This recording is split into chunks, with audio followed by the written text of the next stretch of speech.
Nebi Kerim sallallahu aleyhi ve sellemin yanına bir adam vardı diyor. O adam etti diyor, ya Resulallah sallallahu aleyhi ve sellem ben ölümden yaman korkuyorum dedi. Subhanallah. Bir adam Nebi Kerim sallallahu aleyhi ve sellemin yanına var soradı. Ya Resulallah sallallahu aleyhi ve sellem ben ölümden yaman korkuyorum dedi. Ne için ki dedi. Peygamber aleyhissalatu vesselam soradı ki o adamdan, senin yanında mal var mı dedi. Senin yanında devlet var mı dedi. Senin yanında servet pul var mı dedi. O adamdan Resulullah sallallahu aleyhi ve sellem soradı. O adam Nebi aleyhissalatu vesselam etti ki beni ya Resulallah benim yanımda dünyam var dedi. Benim yanımda azıcık devletim var dedi. Benim yanımda azıcık malım var dedi. Nebi aleyhissalatu vesselam etti ki son adama, onda sen bir iş ettiydi. Şol azıcık malını Allah yoluna sadaka edip verdiydi. Şol azıcık dünyanı Allah için sadaka edip verdiydi. Malından azıcık sen Allah'ın yoluna sadaka edip verdiydi. Son o adam yakı malını Allah yoluna sadaka edip verdi diyor. Nebi Kerim sallallahu aleyhi ve sellem kaç günden son geldi diyor. O adamdan soradı diyor. Ey adam sen ölümden korkuyorsun bir vakit menden sorantın. Men sana bir nuskha edip berentim, sondan beri senin halatın ne rakam deydi. Şimdi ölümden korkuyor musun? Ya korkun yok mu deydi. Azıcık tagirat geldi mi, gelen yok mu deydi. Onda o adam etti diyor. Ya Resulallah sallallahu aleyhi ve sellem, indi menden bilkul halas oldu ölümün korkusu. Men hiç ölümden korkum yok deydi.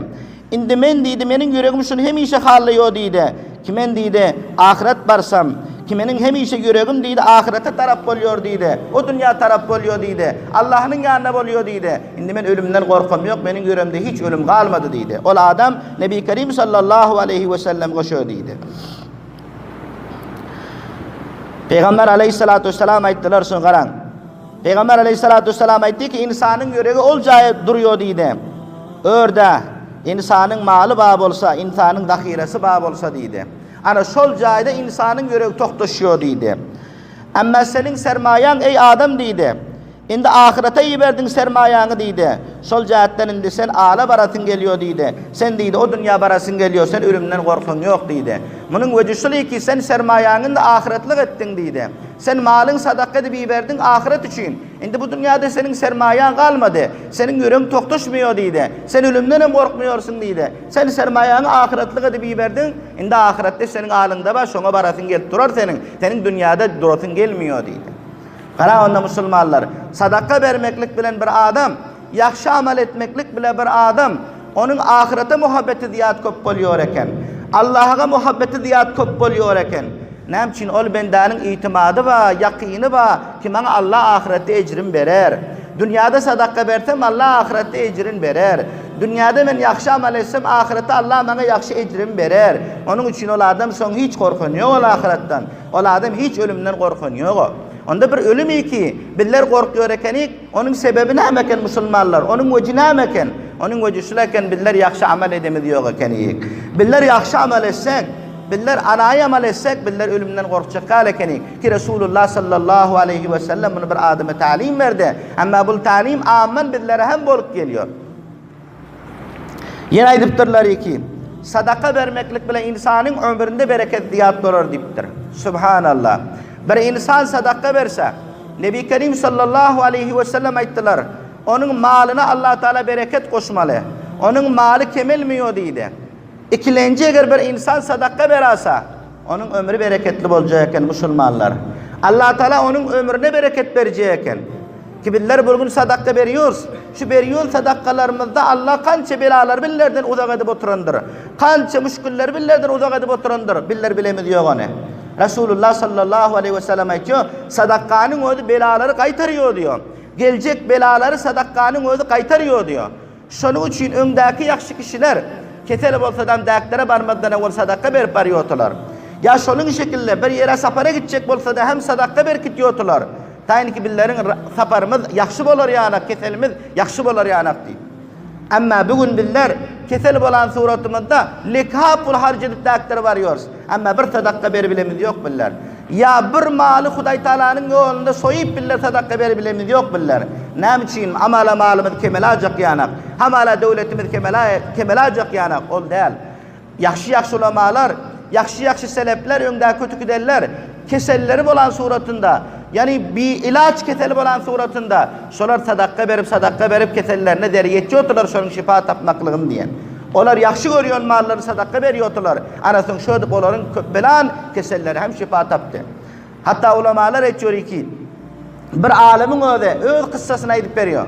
Menin şun yanak bir gıydım matı diyor, hili keselti diyor.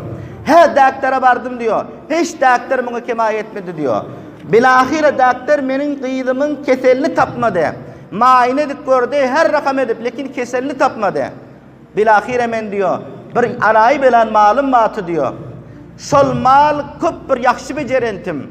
Ol malın ödü köp bir yaxşı maltı, köp bir kummatbaha maltı, takriban 60 bin 70 bin edip duran maltı diyor, bir geçiti diyor. Şonu men Allah yoluna sadaka verdim diyor. Şondan son bana den geldi doktordan diyor. Mevlevi sahipsizin gıydığınızın ketel tapıldı, püşeyman, perişan bolman, on yanak bir var hata ketel dəleken deyip bana telefon geldi diyor. Karan Müslümanlar, taşıl vakti çellonun gıydığının keseli nameligi malum değildi.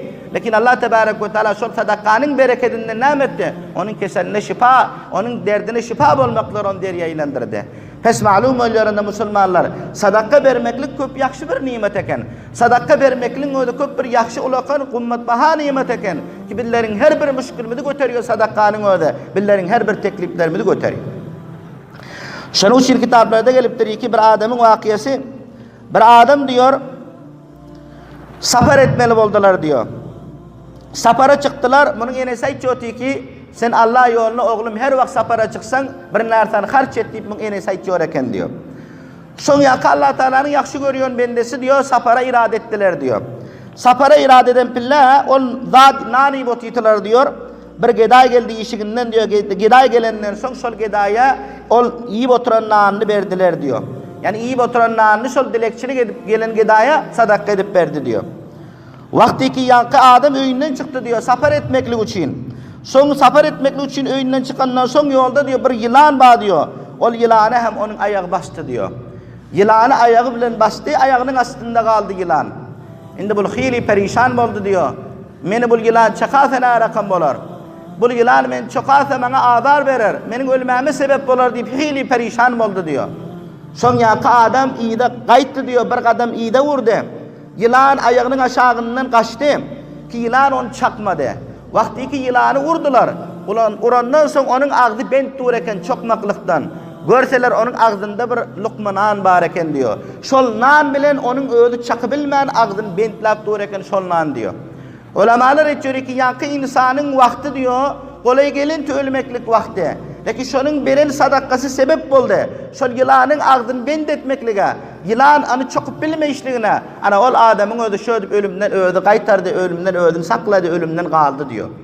Aran, bundan malum oluyor Müslümanlar, bazı narseler vesile oluyor eken, zeri'a oluyor eken. Ki Allah Tebarek ve Teala şunun bendelerinde koyan, her vaktiki bendem şunu etse, ana şunun ödü necat tapmaklığına deriye oluyor deyip Allah şunun billeri takdiriminde biti koyan. Olmasa biller ölümünden Allah Teala vaktiki paysilese falan gün ölmeli, falan saniye ölmeli, falan saatte ölmeli deyse hiç adam kaytar bilmiyor onu. Ama lakin billerin takdiriminde Allah Teala şunu hem biti koyan. Falan zat falan bendege vesile olmalı, deriye olmalı deyip. Ana şol deriye şol vesile oldu ki yankı adama ölümden necat tapmaklığına, ölümden ha onun orada halas olmaklığına ki bir lokma cagaznan iki sadaka verdi. Ana şol lokmananı bilen onun Allah Teala ömrüne bereket verdi diyor. Allah Teala onun canına bereket verdi. Allah Teala onun ölümden sakla kaldı diyor.